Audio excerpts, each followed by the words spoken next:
میرے دوستوں اور بھائیوں، آج کا دن بہت ہی اہم دن ہے، یعنی 8 ذو الحجہ۔ کل ہفتے کا دن 9 ذی الحجہ یعنی یوم عرفہ، اور 10 ذی الحجہ اتوار کے دن یوم النحر۔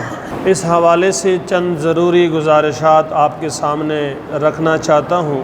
درخواست یہ ہے کہ توجہ کے ساتھ اور سمجھنے اور عمل کرنے کی نیت سے انشاءاللہ ہم سنیں گے تو فائدہ بھی ہوگا اور مزہ بھی آئے گا انشاءاللہ۔ میرے بھائیوں، میرے دوستوں، اور یہ وہ باتیں ہیں جو کرنے کے ہیں، یعنی کل یوم عرفہ ہے تو ہم نے کیا کرنا ہے، پرسوں یوم النحر ہے تو ہم نے کیا کرنا ہے بحیثیت مسلمان ہونے کی۔ پہلی بات، یوم عرفہ والے دن ایک حکم نفلی روزے کا ہے کہ 9 ذی الحجہ کو روزہ رکھا جائے نفلی، اور اس یوم عرفہ کے روزے کی فضیلت جو امام الانبیاء صلی اللہ علیہ وسلم نے بیان فرمائی ہے وہ یہ کہ اس دن کا جو روزہ ہے یہ 1 سال گزشتہ اور 1 سال آئندہ کے گناہوں کا کفارہ ہوتا ہے۔ صغیرہ گناہ، چھوٹے گناہ جو آدمی سے ہوتے ہیں، جیسے دوسری حدیث میں فرمایا گیا ہے کہ آدمی جب وضو کرتا ہے تو وہ گناہ جو ہاتھ سے ہوئی ہوں، چہرے سے ہوئی ہوں، پیر سے ہوئی ہوں، وہ دھل جاتے ہیں، تو وہ صغیرہ چھوٹے گناہ مراد ہے۔ یہاں پر بھی صغیرہ مراد ہے، لہٰذا ایک تو روزے کا اہتمام کیا جائے۔ جو صحت مند ہے، کوئی معذوری اور بیماری نہیں، کوئی بڑی مجبوری نہیں، تو وہ یوم عرفہ کو روزہ رکھے۔ ہمارے یہاں سحری کا جو اختتامی وقت ہوگا وہ تقریباً 3:20۔ اگر کوئی روزہ رکھنا چاہتے ہیں تو 3:20 تک وہ کھائے پیے، اس کے بعد روزہ بند کر دیں۔ اور یہاں آپ کو وہ جو رمضان میں ہم ایک بات کرتے ہیں کہ روزے کے بند کرنے کا تعلق اذان کے ساتھ نہیں ہے، وہ بات بھی سمجھ آ جائے گی کہ عام دنوں میں تو اذانیں لیٹ ہوتی ہیں، ان دنوں میں تو 4 بجے، 3:45، 10 کم وغیرہ وغیرہ اذانیں ہوتی ہیں، تو اذان کے ساتھ روزہ بند نہیں کیا جاتا، وقت پر بند کیا جاتا ہے۔ تو 3:20، 1-2 منٹ احتیاط بتا رہا ہوں۔ اگر وہ کوئی اس سے پہلے کرنا چاہے، 3:15 بند کرنا چاہے، تب بھی ٹھیک ہے، نیت کے ساتھ۔ نمبر 2 کہ یوم عرفہ فجر کے نماز سے تکبیرات تشریق شروع ہوتے ہیں۔ تکبیرات تشریق کلمات ہیں: اللہ اکبر، اللہ اکبر، لا الہ الا اللہ، واللہ اکبر، اللہ اکبر، وللہ الحمد۔ یہ جو کلمات ہیں ان کو تکبیرات تشریق کہتے ہیں۔ ویسے تو جب سے ذی الحجہ کا مہینہ شروع ہو جائے ان کو پڑھ لینا چاہیے، اٹھتے بیٹھتے، چلتے پھرتے، دکان میں، بازار میں، جہاں بھی ہے، لیکن یوم عرفہ فجر کے نماز سے ان کا پڑھنا واجب ہوتا ہے 1 مرتبہ بلند آواز کے ساتھ۔ اور یہ 9 ذی الحجہ، 10 ذی الحجہ، 11 ذی الحجہ، 12 ذی الحجہ، 13 ذی الحجہ کے عصر کے نماز پہ جا کر کے ختم ہو جاتے ہیں۔ گویا کہ اس دفعہ ہفتے والے دن فجر سے شروع ہو کر کے ہفتہ، اتوار، پیر اور منگل اور بدھ کے عصر کے نماز پہ جا کر کے یہ ختم ہوں گے۔ ان کا حکم یہ ہے تکبیرات تشریق کا کہ یہ واجب ہے، لازم ہے، ضروری ہے ہر اس مرد اور عورت پر جب وہ نماز پڑھے، فرض نماز جیسے فجر، ظہر، عصر، مغرب، عشاء، یا واجب نماز پڑھے جیسے عید کی نماز، اور جماعت کے ساتھ پڑھے یا انفرادی پڑھے۔ جماعت کے ساتھ نماز پڑھ لی اس کے بعد بھی واجب ضروری، انفرادی پڑھ لی، کسی وجہ سے جماعت میں شریک نہ ہو سکے، انفرادی نماز پڑھنی پڑ رہی ہے گھر میں، دفتر میں، باہر کسی جگہ، تو پھر بھی لازم ہے۔ مسافر ہو یا مقیم، مسافر مقیم کہ جو اپنے علاقے میں ہو، چاہے آبائی علاقہ ہو یا رہائشی علاقہ ہو، یا مسافر ہو۔ مثال کے طور پر ایک آدمی کل 10-11 بجے سفر پہ روانہ ہو گیا یہاں سے ملتان یا آگے ڈیرہ غازی خان یا بلوچستان وغیرہ وغیرہ. اب وہ راستے میں زور کی نماز آئے گی، عصر کی نماز آئے گی، مغرب کی نماز آئے گی، عشاء کی نماز آئے گی. نماز تو وہ سفرانہ ادا کرے گا، لیکن اس کے بعد یہ تکبیرات پڑھنا لازم ہے بآواز بلند 1 مرتبہ، مرد ہو یا عورت ہو. عورت چونکہ جماعت کے ساتھ نماز نہیں پڑھتی، مسجد نہیں آتی، نہ اس کو آنے کی اجازت ہے، نہ فرض نماز کے لیے، نہ جمعے کے لیے، نہ عید کے لیے، نہ صلاۃ و تسبیح کے لیے، نہ کسی اور نماز کے لیے، وہ گھر میں پڑھے گی. لہٰذا وہ جب نماز پڑھے گی تو اس کے نماز کے بعد 1 مرتبہ بلند آواز سے پڑھنا عورت کے لیے بھی لازم، واجب، ضروری ہے. البتہ مرد کی آواز ذرا اونچی ہوگی اور عورت کی آواز ذرا پست ہوگی. اگر کوئی مرد یا کوئی عورت نماز اس نے پڑھ لی جماعت کے ساتھ یا انفرادی، سفر میں تھا یا حضر میں تھا، اچھا پوری نماز پڑھی جماعت کے ساتھ جس کو مدرک کہتے ہیں، یا اس کے کچھ رکعات چھوٹ گئے تھے جس کو مسبوق کہتے ہیں، دونوں پر لازم ہے. اگر کسی مرد اور عورت نے جب وہ عاقل بالغ تھا اور یہ تکبیرات نہیں پڑھی، وہ گناہگار ہوگا، وہ گناہگار ہوگا. اور یہ ایسا گناہگار ہونا ہے کہ اس کا کوئی کفارہ بھی نہیں ہے، یہ ایسا واجب ہے کہ اس کا کوئی قضا نہیں ہے، کوئی کفارہ نہیں ہے. پھر کیا ہے؟ بس اللہ تعالیٰ سے پھر معافی مانگی جائے، استغفار کیا جائے اور اپنی اس غلطی پر نادم شرمندہ ہو جائے. آئندہ کے لیے یہ جو چھوٹ گیا ہے اس پر نادم اور شرمندہ ہو، آئندہ اس بات کا عزم اور ارادہ ہو کہ میں اس پر لازمی عمل کروں گا. اس لیے میرے بھائیوں، میرے دوستو، یہ مسئلہ بہت اہم ہے اور خواتین کو یہ مسئلہ سمجھانا اور بتلانا، پہنچانا، یہ ہماری ذمہ داری ہے. بآواز بلند میں نے عرض کیا تھا کہ جو چیز عبادت ہے، جیسی اس کے کرنے کا طریقہ ہے بتلایا گیا اسی طرح کریں گے تو وہ عبادت ادا ہوگی. اب عام نمازوں کے بعد اجازت نہیں ہے اونچی آواز کے ساتھ تو نہیں پڑھیں گے، اور یہاں تکبیرات تشریق اونچی آواز سے پڑھنے کا حکم ہے تو پڑھیں گے.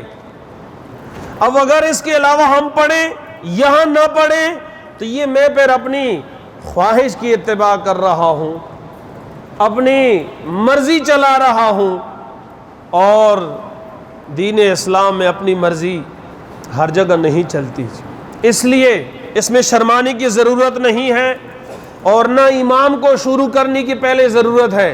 بس جب نماز پڑھی تو اس کے بعد اس کو پڑھ لیا جائے بآواز بلند، اللہ اکبر، اللہ اکبر، لا الہ الا اللہ، واللہ اکبر، اللہ اکبر، وللہ الحمد. شرمانے کی ضرورت بھی نہیں، اور اس طریقے سے شوق کے ساتھ کہ یہ اللہ کا حکم ہے، جذبے کے ساتھ. اور بعض اوقات ایسے ہوتا ہے آدمی نے نماز پڑھی، وہ یاد نہیں تھا، آپ اونچا پڑھیں گے تو اس کو بھی یاد آ جائے گی. لیکن اگر نماز کے بعد آپ نے باتیں کی، کوئی کلام کیا، کوئی دنیاوی کام کیا، اس کے بعد یہ گویا کہ گناہگار ہو گئے آپ. اس لیے باتوں سے، سارے چیزوں سے پہلے جیسے سلام پھیر دیا تو پھیرنے کے بعد یہ کلمات پڑھے جائیں. اللہ تعالیٰ عمل کرنے کی توفیق عطا فرمائے. یہ 2 باتیں ہو گئی. تیسری بات، یوم النحر، یہ 2 احکام ہیں یوم عرفہ کے. اس کے علاوہ یہاں دین اسلام میں، پوری شریعت میں، پوری قرآن و سنت کا جو مجموعہ ہے، تعلیمات ہے اسلامی، اس میں کہیں یہ ذکر نہیں ہے کہ اس دن آپ نے کیا پکانا ہے اور کیا نہیں پکانا ہے، یا یہ لازمی پکاؤ گے اور وہ لازمی نہیں پکاؤ گے. نہیں، مرضی ہے، جو چیز جائز، حلال ہے، پاک ہے، طیب ہے، وہ آپ پکا سکتے ہیں، وہ آپ کھا سکتے ہیں، جو آپ کو پسند ہے حلال میں سے. لہٰذا مزید اس پہ تفصیلات میں جانے کی ضرورت نہیں ہے، آپ سارے سمجھدار ہیں. یوم النحر، قربانی والا دن، اس دن روزہ رکھنا حرام، ناجائز. پورے سال میں 5 دن ایسے ہیں، 4 دن کہ اس میں روزہ نہیں رکھ سکتے. ایک عید الفطر کا دن، عید یوم النحر یعنی 10 ذی الحجہ، 11، 12 اور 13، اس کے بعد آپ روزہ رکھ سکتے ہیں. البتہ ایک اور چیز ہے جس کا نام ہے امساک، اس کے لیے روزے کا لفظ ہی استعمال نہیں کریں گے، اس کے لیے روزے کے لفظ کی اصطلاح ہی غلط ہے۔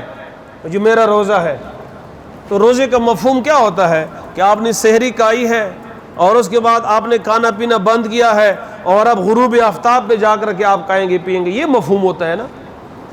تو آپ جب، اور یہ تو آپ صرف قربانی والے جانور کے گوشت تک انتظار کر رہے ہیں، تو اس کو روزے کا نام نہیں دے سکتے، اس کا نام ہے امساک۔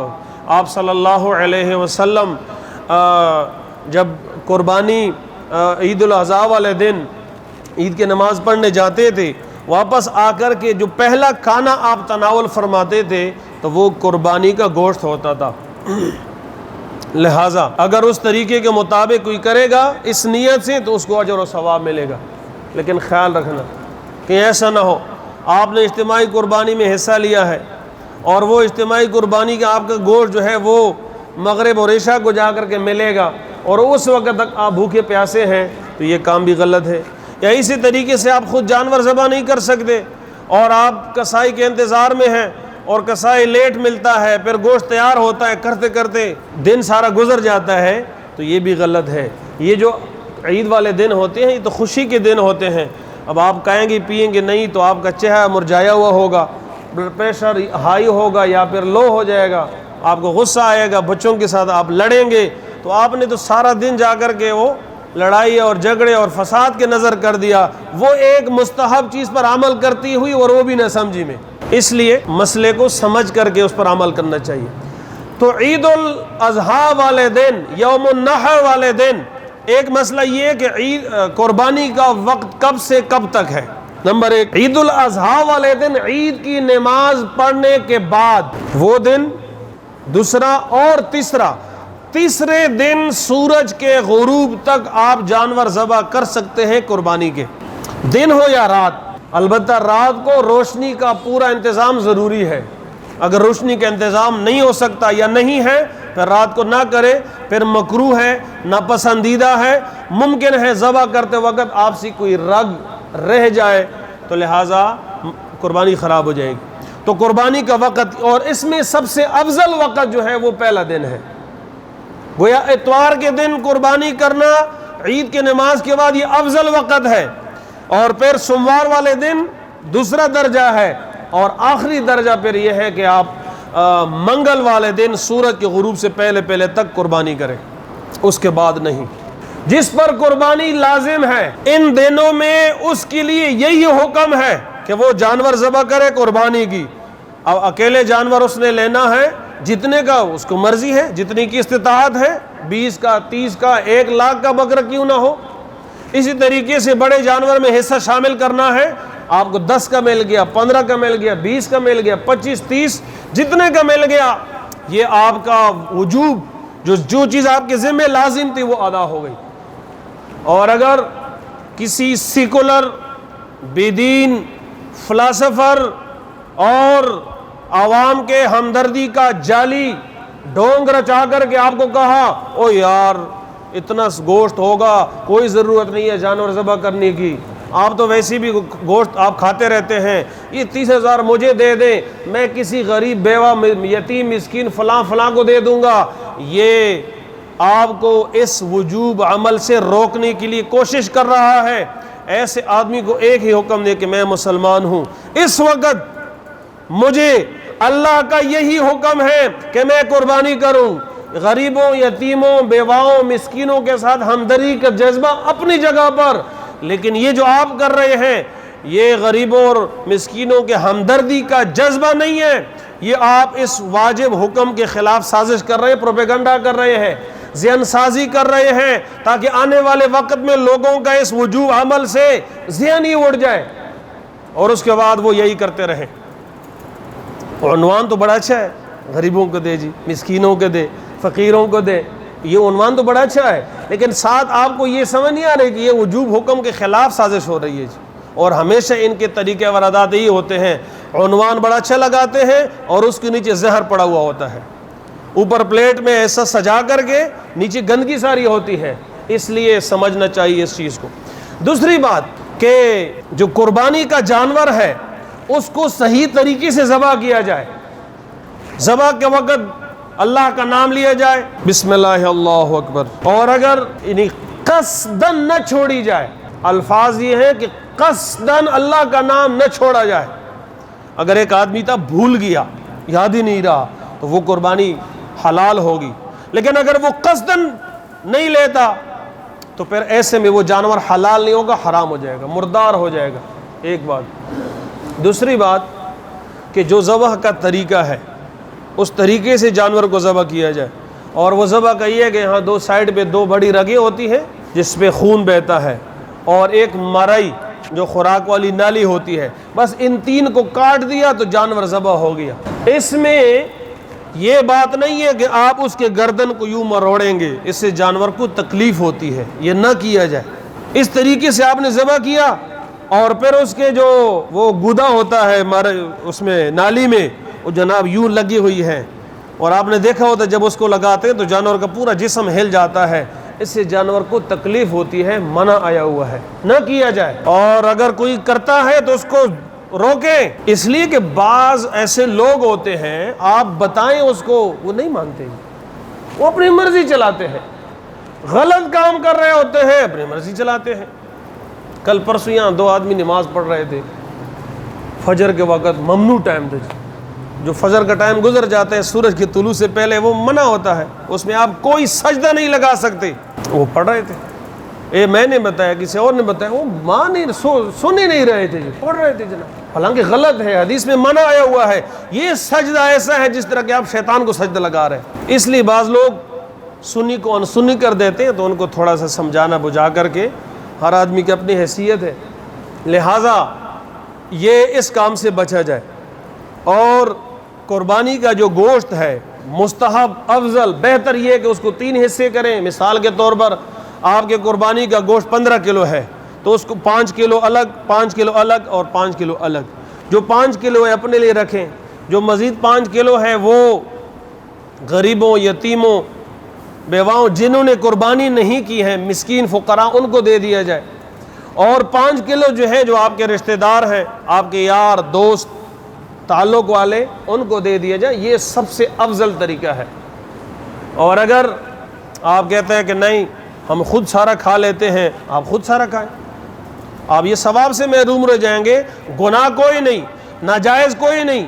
آپ خود کھانا چاہتے ہیں خود کھائیں, غریبوں کو دینا چاہتے ہیں غریبوں کو دیں. اور قربانی کا جانور جیسے عیوب سے پاک ہونا ضروری ہے کہ وہ نابینا نہ ہو, وہ کانا نہ ہو, پیدائشی کان اس سے وہ محروم نہ ہو, یا کان کا تہائی سے زیادہ کٹا ہوا نہ ہو, یا دم کا تہائی سے زیادہ کٹا ہوا نہ ہو, یا وہ اتنا لاغر کمزور کہ وہ ذبح والی جگہ تک جا ہی نہ سکے, یا اتنا وہ بوڑھا, اتنا وہ پرانا جانور ہے کہ اس کے ہڈیوں میں گودا ہی ختم ہو گیا ہے. ایسے جانور سے بچا جائے, بلکہ کوشش یہ کی جائے کہ اپنے استطاعت کے مطابق فربا, موٹا, تازہ جانور لے لیا جائے, کیونکہ یہی جانور کل قیامت کے دن پل صراط پہ جنت کی طرف پار ہونے کی سواری بنے گی.